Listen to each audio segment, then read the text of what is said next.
Today I'm going to show you how I make my mock sauerkraut recipe high in anti-inflammatory properties, great for the immune system and for IBS. So keep watching.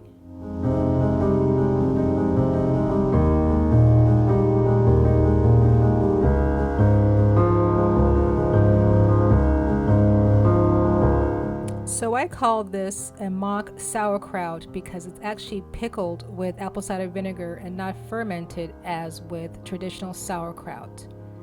With this recipe, I do start by grating fresh ginger root and turmeric root, which is where the majority of the anti-inflammatory properties come from. Once I'm done grating the ginger and the turmeric, I then proceed to shredding finely the cabbage, making sure to remove any of the big hard core pieces. And I also separate any of the leaves from the cabbage just to make it a lot easier when I wash it. When washing the cabbage, I make sure to use cold water and wash it thoroughly. Once I'm done washing it, I make sure to dry it thoroughly to get all the water off the cabbage leaves. Once the cabbage leaves are dry, I then add salt to the cabbage. As you can tell here, I'm also adding pepper to the salt. What this does is just basically the salt will help dry out the moisture from the cabbage and help to wilt the cabbage, while the pepper will help the body assimilate and absorb all the nutrients of the turmeric. Turmeric cannot be absorbed by the body unless it's got pepper present. Try to say that 10 times. Once I have all the salt added to the cabbage leaves, I then proceed to crush, knead, and squeeze all the cabbage leaves as much as possible and as thoroughly as possible. What I'm doing here is I'm trying to not only break down the cabbage leaves, but to also make them more tender and to help squeeze all the moisture out of the leaves as the salt begins to work. I do this for about 5 to 10 minutes or however long my hands can handle it, but the purpose is just to squeeze as much as possible to get all the water out of the cabbage leaves. Once I've done that, I let it rest for 10 minutes. After 10 minutes, you can see here there's already water collecting at the bottom, fluid from the cabbage. I will then again squeeze and knead all the cabbage again to get even more moisture out. After the second time of kneading, you can obviously tell that the volume of leaves has really diminished and the cabbage leaves are getting much more soft and wilted. After squeezing and kneading the cabbage for an additional 10 minutes to squeeze out more fluid, I'm going to again let the cabbage rest to draw out even more fluid for another 10 minutes.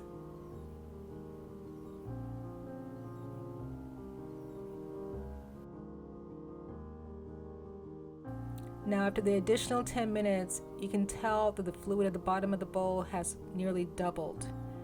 At this point, I'm going to add the turmeric and ginger root to the cabbage leaves and mix, knead, and squeeze the cabbage thoroughly, not only to extract more juice, but to also make sure that the ginger and turmeric is well incorporated.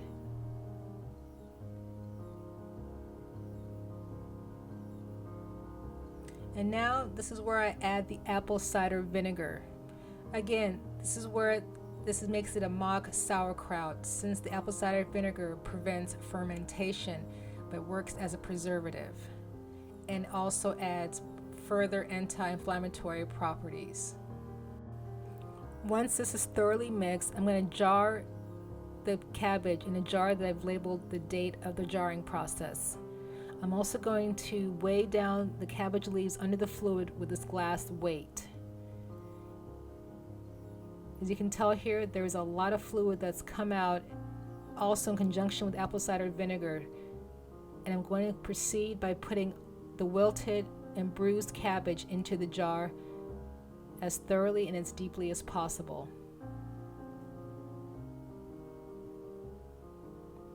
I'm going to press the cabbage leaves and make sure that as much of the leaves are below liquid level as possible.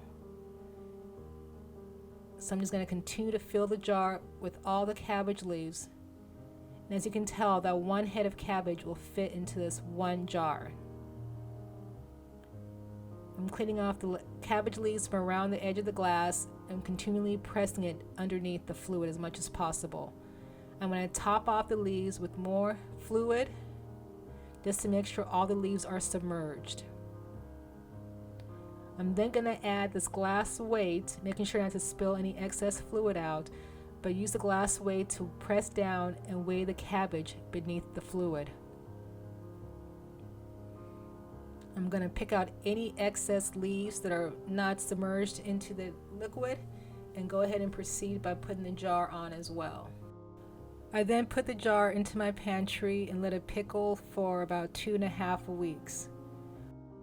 Once the pickling process is completed, you can remove the lid, and as you can see here, the turmeric color has saturated through the entire liquid.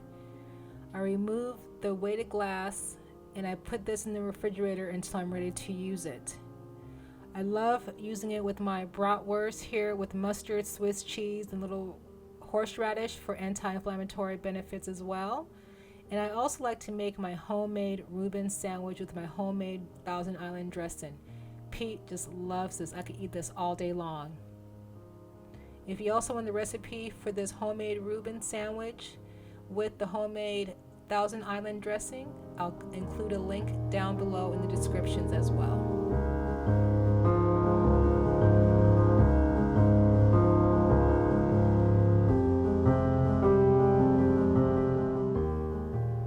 This is also warm and ooey gooey good.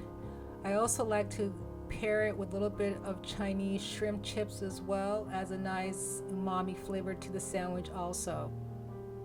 And as you can see, Pete was standing nearby to get his sandwich as soon as possible.